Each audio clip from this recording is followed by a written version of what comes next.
Bonjour et bienvenue sur canalgourmandise.fr. Je ne suis pas tout seul en cuisine aujourd'hui, regardez. Un joli poulet de Normandie. Alors il fait à peu près 2 kg.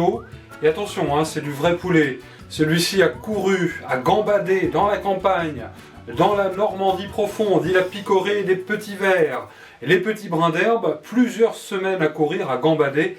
Et nous allons le cuisiner dans un instant. Alors vous allez me dire, oui, un bon poulet fermier de Normandie, mais comment on le cuisine? Vous allez le voir de la manière la plus simple possible. Voyons d'abord les simples ingrédients qu'il va nous falloir pour cuisiner ce poulet qu'on va faire simplement au four, rôti au four. Pensez d'ores et déjà à le préchauffer, thermostat 7-8, et nous allons cuire notre volaille environ 20 minutes par livre. Notre poulet là fait 2 kg, ça fera à peu près 1h15, 1h20 en l'arrosant tout au long de la cuisson. C'est important. Il nous faut donc un joli bouquet de persil, de l'huile de tournesol, de la fleur de sel, 40 à 50 g de beurre doux, une jolie branche de thym, une feuille de laurier, comptez 5, 6, 7 gousses, soyons généreux, d'ail, et puis 2 oignons jaunes. Alors pour commencer, j'ai disposé mon poulet, vous le voyez, dans une plaque allant au four. J'y ai sectionné le cou, enlevé la tête, que j'ai quand même gardé dans le plat car à grignoter le cou tout à l'heure, ce sera tout à fait magnifique.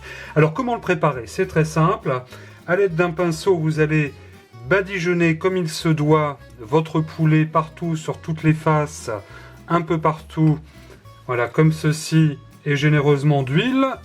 Alors vous pouvez mettre bien sûr une huile d'olive si vous préférez, mais j'ai préféré moi en tous les cas garder là un goût neutre. Alors après l'avoir badigeonné d'huile, eh bien nous allons simplement donner à notre poulet sa petite couleur peps avec un bon tour de poivre du moulin. Voilà, comme ceci. Alors ça va apporter un petit peu de goût bien sûr, mais ça ne nous empêchera pas tout à l'heure, bien évidemment, de le poivre de nouveau dans notre assiette. On va tout de suite mettre de la fleur de sel un petit peu partout. Voilà. Alors là, on est généreux aussi également. Alors vous allez me dire, un vrai poulet de ferme, bien évidemment, il est livré avec ses abats. En l'occurrence, eh bien là, nous avons le petit gésier et puis le foie du poulet. Eh bien, je vais le mettre à l'intérieur. Voilà, comme ceci.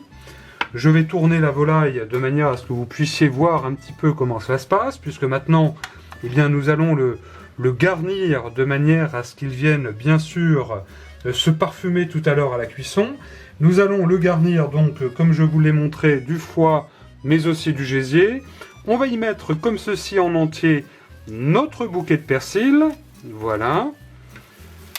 On va mettre notre feuille de laurier aussi également, comme ceci tout simplement. Nous allons mettre la jolie branche de thym. Ça va vraiment bien parfumer les chairs. Vous voyez, la préparation est très très simple. Nous allons bien sûr, parce qu'un bon poulet, il faut du beurre. Ça c'est une évidence. Eh bien j'ai coupé là mes petites tranches de beurre.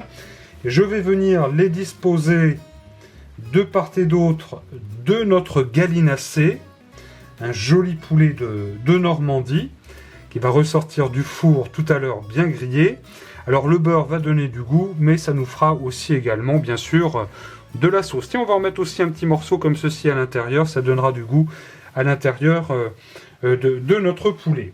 Ça n'est pas terminé, je vous avais dit tout à l'heure des gousses d'ail, je les ai juste, vous le voyez comme ceci, fendues en deux. Eh bien j'en ai pris 7 et nous allons les mettre tout autour dans notre plat et une aussi également à l'intérieur, ce qui va donner un tout petit peu de parfum. Les oignons, je les ai épluchés, je les ai, vous le voyez, coupés en gros quartiers comme ceci. Je les ai coupés en 4, on va les disposer là aussi tout autour. Ces petits oignons qui vont venir pendant la cuisson caramélisée, déposer du parfum, on sera très heureux de les manger tout à l'heure dans notre assiette. Et je vais aussi en mettre un petit morceau comme ceci à l'intérieur. Voilà donc pour les oignons. C'est presque fini, je ne vous en avais pas parlé tout à l'heure, mais il faut tout de même en mettre un petit peu. C'est un demi-verre d'eau qu'on va mettre comme ceci dans notre plat. Voilà, un petit peu comme ceci tout autour. Et enfin, je vais quand même rajouter par-dessus, comme ceci, encore un tout petit peu d'huile pour terminer. Voilà, c'est très très simple, vous le voyez pour la préparation. Un dernier petit coup de poivre du moulin. Et nous allons donc je vous l'ai dit, enfourmer cette belle volaille. C'est parti donc pour environ 1h15, 1h30. Et ce qu'il faudra faire tout au long de la cuisson, ça c'est important, c'est prendre du jus au fond de votre plat pour bien venir arroser, bien venir nourrir cette viande. On se retrouve tout à l'heure pour la déguster.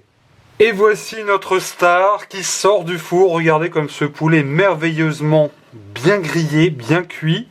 Le coup est là, les petites gousses d'ail, notre bouquet garni qui a bien parfumé la volaille. On retrouve aussi bien sûr nos petits oignons confits qui sont là tout autour. Vous pourrez donc le déguster après l'avoir laissé reposer 10 petites minutes, un quart d'heure à four éteint.